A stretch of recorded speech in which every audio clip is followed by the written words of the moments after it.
Agora o tempo. A quarta-feira começou com temperaturas amenas na região e não está descartada a possibilidade de chuva ainda hoje em várias áreas do estado. Sabe como estará a previsão para essa quinta-feira nos mapas.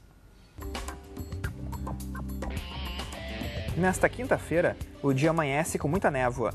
O sol aparece entre muitas nuvens e chove a qualquer hora do dia na maior parte das regiões do estado. Na Serra, haverá muito nevoeiro. Nos vales e encosta da Serra, o sol aparece entre muitas nuvens e pode chover a qualquer hora. No Vale dos Sinos, as temperaturas ficam entre 16 e 24 graus. Em Gramado, os termômetros marcam entre 13 e 23 graus. Em Dois Irmãos, a mínima é de 15 e máxima de 23. Em Rolante, as temperaturas ficam entre 16 e 24 graus. E em Imbé, mínima de 17 e a máxima atinge os 24 graus. Na tarde desta terça-feira, a Unicinos recebeu a visita do embaixador da Nigéria no Brasil.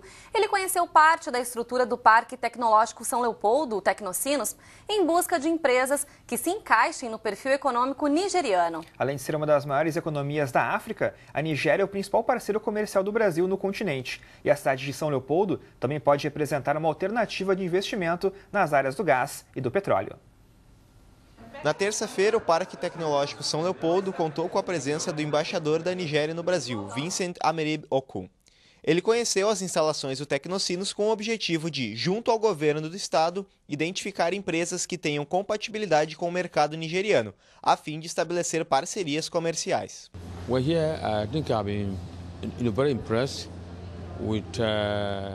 O embaixador diz ter ficado impressionado com a estrutura do Tecnocinos e que, além do conhecimento, há muita tecnologia e inovação, e que essa é a principal razão por ele estar participando desse programa de visitação. Ele ainda afirmou que busca na cidade de São Leopoldo e no Parque Tecnológico negócios de alta tecnologia que combinem com a Nigéria, onde as principais indústrias estão nos setores do óleo e do gás. A Nigéria representa a maior economia da África Ocidental, com cerca de 170 milhões de consumidores. Além disso, é o maior parceiro comercial do continente africano com o Brasil. Tanto que, em 2012, os negócios entre os dois países somaram 9 bilhões e meio de reais. Só o Rio Grande do Sul foi responsável por 1/4 desse valor. Sobre a ótica das relações comerciais, existe uma oportunidade muito grande, né? Especialmente para o Brasil, né, que tem tecnologia de ponta, com custo bom, de levar esse tipo de tecnologia aos países africanos. E nós temos aqui no Tecnocinos um conjunto de empresas, né, que produzem tecnologia para o setor de petróleo e gás, e o nosso objetivo é, de um lado, apresentar as empresas, mas também mostrar que o Rio Grande do Sul tem sim na sua matriz econômica empresas de porte internacional. A inflação deve apresentar expansão no país, de acordo com as projeções do Banco Central este ano e em 2014. Tanto no cenário de referência quanto nos de mercado, as taxas inflacionárias subiram e já apresentam alta acima do centro da meta, que é de 4,5%, estipulada aí pelo governo federal.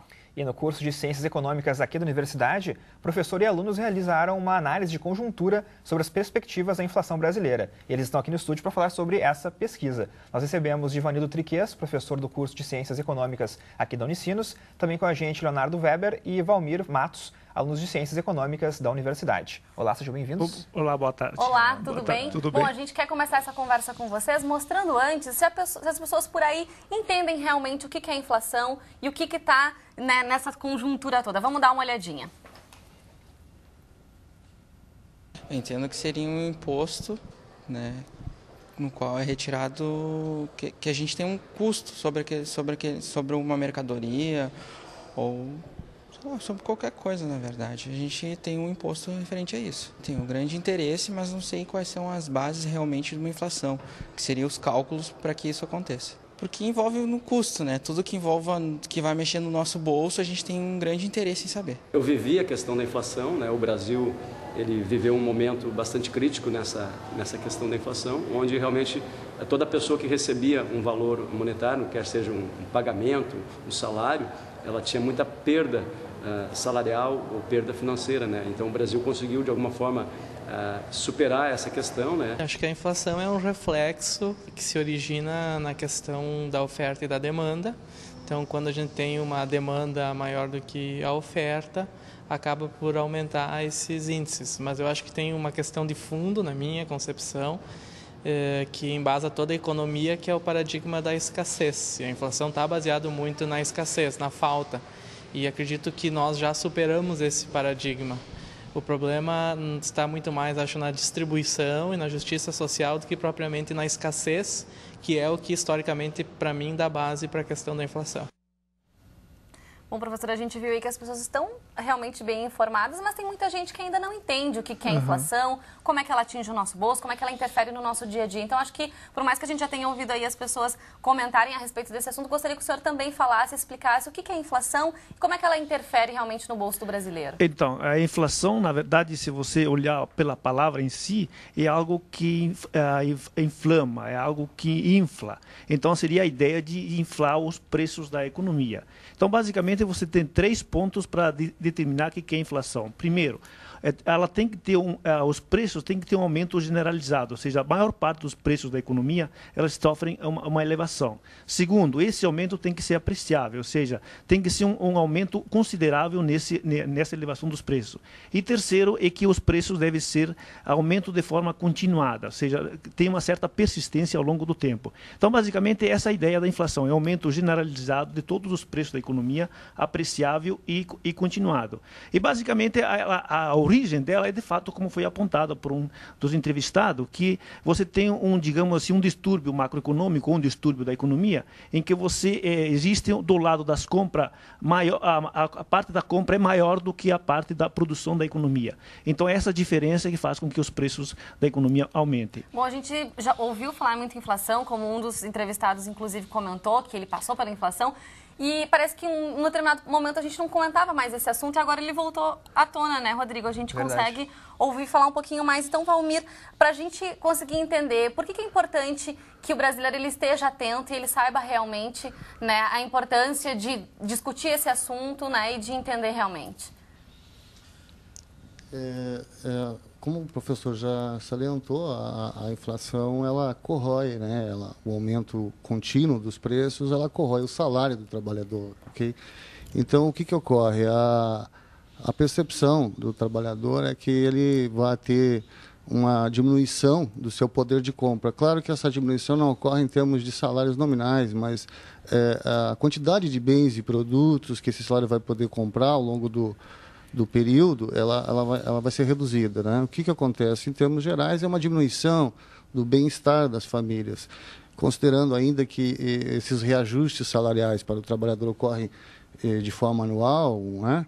Nos períodos de dissídio, o que se vê é um acúmulo de perdas, então, ao longo do período. E, Leonardo, quais são as perspectivas do governo para a inflação agora, nesse ano de 2013? Na verdade, então, você tem assim, o Banco Central opera uma faixa de 6,3%, praticamente atingindo quase o limite máximo da meta, ou seja, da meta superior da inflação. O centro é 4,5%, como você frisou há pouco, com uma tolerância de 2,5%, de 2 para baixo e 2 para cima. Então, aí você está praticamente atingindo. Então, o Banco Central opera nisso, mas o mercado também trabalha com essa mesma faixa de inflação, ou seja, em torno de 6 a 6,5%. Bom, a gente comentou que vocês participaram de uma pesquisa na disciplina de análise de conjuntura, então explica para a gente, Leonardo, o que consistiu essa pesquisa, o que vocês puderam ver realmente nela? Bom, na realidade, a gente faz uma análise no geral no Brasil, né? A gente analisa como é que é calculada a inflação, no caso, né?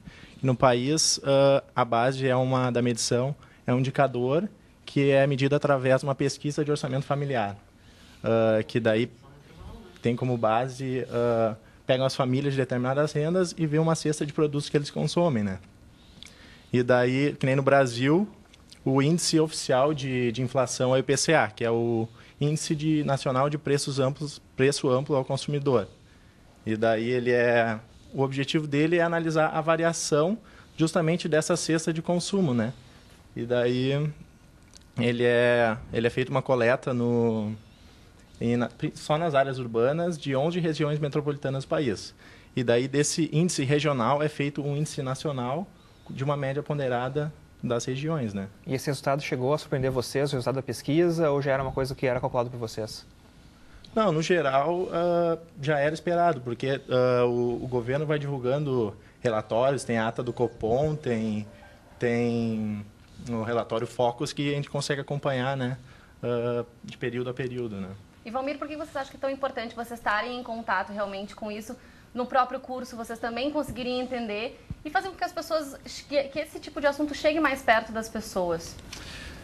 No curso de economia, né, nos dá a base necessária, a base teórica. Então, esses trabalhos que são desenvolvidos na cadeira de análise de conjuntura permitem nos trazer para a realidade e lidar com essas variáveis macroeconômicas que já a base teórica nos permite avaliar, então, quais serão os movimentos que afetam a nossa economia, a avaliação de que forma o governo reage, das medidas adotadas, políticas macroeconômicas, e esses movimentos a gente consegue perceber e entender melhor, de forma que contribui muito no aprendizado do curso, trazendo para essa realidade do dia a dia.